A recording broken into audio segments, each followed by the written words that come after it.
सरकारने डॉक्टर नरेंद्र दाभोळकरांच्या मारेकऱ्यांचा आणि हत्येच्या सूत्रधारांचा लवकरात लवकर शोध घ्यावा अशी मागणी महाराष्ट्र अंधश्रद्धा निर्मूलन समितीचे कार्यकर्ते डॉक्टर हमीद दाभोळकर यांनी केली। अनिसचे संस्थापक डॉक्टर नरेंद्र दाभोळकर यांच्या हत्येला 3 महिने होऊन देखील हत्येच्या सूत्रधारांचा शोध घेण्यात पोलिसांना यश आलेले नाही। त्यामुळे महर्षी शिंदे पुलावर अनिस आणि समविचारी संघटनांच्या कार्यकर्त्यांनी आंदोलन केले। यावेळी डॉक्टर दाभोळकर नेऊ जोमाने पुढे चळवळ या गीताद्वारे अभिवादन करण्यात आले। तसेच जादूटोणा विरोधी कायद्याचे चित्रमय पोस्टर प्रदर्शित करण्यात आले। अनिसचे कार्याध्यक्ष अविनाश पाटील, प्रधान सचिव मिलिंद देशमुख, साधना साप्ताहिकाचे संपादक विनोद शिरसाट, दिग्दर्शक अतुल पेठे, खासदार वंदना चव्हाण, नितीन पवार उपस्थित होते। 3 महिने होऊन देखील डॉक्टर दाभोळकरांचे मारेकरी अजून पकडले गेले नाहीत। ही तीव्र वेदना देणारी गोष्ट आहे। सरकार जादूटोणा विरोधी कायदा करते असे म्हणते आहे, मात्र अनुभव चांगला नाही। त्यामुळे हिवाळी अधिवेशनाच्या पहिल्या दिवसापासूनच नागपूर येथून धरणे आंदोलन करण्यात येणार आहे।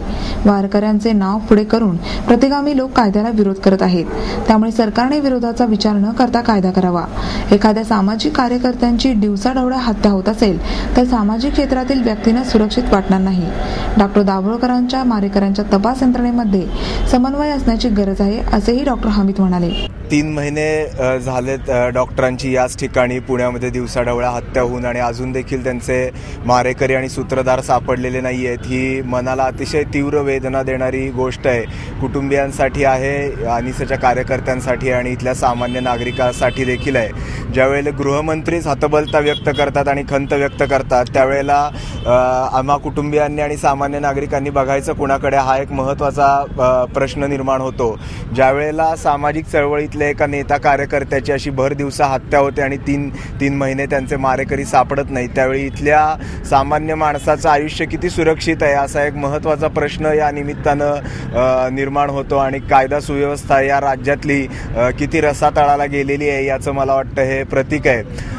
खंत याची वाटते की ज्या वेगवेगळ्या तपास यंत्रणा याच्यामध्ये काम करतायत त्यांच्यामध्ये पुरेसं समन्वय आहे का नाही आणि खरंच याला कुणाला जबाबदार धरलं जातंय का नाही। गेल्या 3 महिन्यात मारेकऱ्यांचा शोध लागला जात नाही याविषयी ठोस भूमिका गृहमंत्र्यांनी आणि मुख्यमंत्र्यांनी घ्यावी अशी आमची अपेक्षा आहे। आणि ज्या पद्धतीचा समन्वय या सगळ्या तपास यंत्रणांमध्ये असणं आवश्यक आहे तो तातडीच्या बैठका घेऊन तो समन्वय घ्यावा। जर इंटेलिजन्समधला इनपुट त्यांना कमी पडत असेल तर त्यांनी स्वतःहून तशा स्वरूपाच्या मागण्या कराव्यात आणि तो इनपुट घ्यावा, अधिक मनुष्यबळ लावावं। परंतु या राज्यातल्या सामान्य माणसाचा जर इथल्या कायदा सुव्यवस्थेवरती विश्वास राहणं आवश्यक असेल तर डॉक्टरांच्या मारेकऱ्यांना लवकरात लवकर अटक होणं, त्याच्या मागचे सूत्रधारांना अटक होणं आणि त्यांचा न्याय होणं ही मला वाटतं फार महत्त्वाची बाब आहे।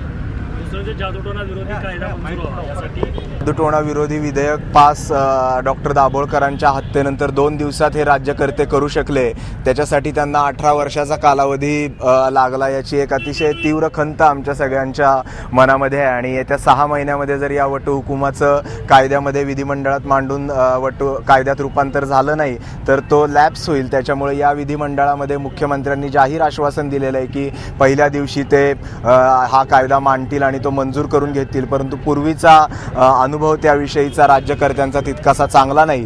त्यामुळे त्यांच्या राजकीय इच्छाशक्तीला मला वाटतं हे एक फार मोठं आव्हान आहे की पहिल्या 2 दिवसामध्ये हा कायदा त्यांनी मांडावा आणि मंजूर करून घ्यावा। त्यासाठी आवश्यक संख्याबळ राज्यकर्त्यांच्याकडे आहे। गेली 18 वर्ष सातत्याने सहमतीची भाषा या विधेयकाच्या बाबतीत केली गेलेली आहे आणि अजून देखील सहमतीनंच हे विधेयक व्हावं अशी अपेक्षा आहे। परंतु केवळ कुठल्या तरी राजकीय स्वार्थासाठी काही राजकीय पक्ष जर त्याला विरोध करणार असतील तर आपली पक्षाचं संख्याबळ जे काही आहे काँग्रेस आणि राष्ट्रवादीकडे ते त्यांनी वापरून अधिवेशनाच्या पहिल्या 2 दिवसामध्ये हा कायदा मंजूर करून घ्यावा। त्यासाठी त्यांच्या मागे सामाजिक निर्धार उभं करण्यासाठी अंधश्रद्धा निर्मूलन समिती 14 नोव्हेंबरपासून 6 डिसेंबरपर्यंत महाराष्ट्रातल्या 33 जिल्ह्यांच्या ठिकाणी जादूटोणा विरोधी कायदा मंजुरी निर्धार परिषदा घेत आहे आणि त्यांना मोठ्या प्रमाणात पाठिंबा मिळतोय। वारकऱ्यांच्या देखील अनेक संघटनांनी डॉक्टरांनी पुढे येऊन सांगितलेलं आहे की त्यांचा या कायद्याला पाठिंबा आहे आणि मला वाटतं वारकऱ्यांच्या नावावरती काही फक्त प्रतिगामी शक्ती वारकऱ्यांचं नाव पुढं करून याला विरोध करताय. त्याला फारसं न जुमानता राज्य सरकारनी पहिल्या 2 दिवसात हा कायदा करावा अशी आमची अपेक्षा आहे. जर 10 तारखेपर्यंत हा कायदा झाला नाही तर अनिसेचे कार्यकर्ते, दाभोळकर कुटुंबीय, इंडी पाटलांच्या नेतृत्वाखाली नागपूर येथे धरण्यासाठी बसणार आहेत. त्यामुळं माझी राज्यकर्त्यांना अशी अपेक्षा आहे त्यांच्याकडून की डॉक्टरांचे मारेकरी सापडणं आणि त्यांच्या मागच्या सूत्रधारांना शिक्षा होणं हे जितकं महत्त्वाचं आहे तितकंच महत्त्वाचं ज्या कामासाठी डॉक्टरांचं बलिदान झालेलं आहे ते काम देखील पुढं जावं याच्यासाठी हा जादूटोणा विरोधी कायदा त्यांनी पहिल्या 2 दिवसामध्ये विधिमंडळात मांडून तो पारित करून घ्यावा.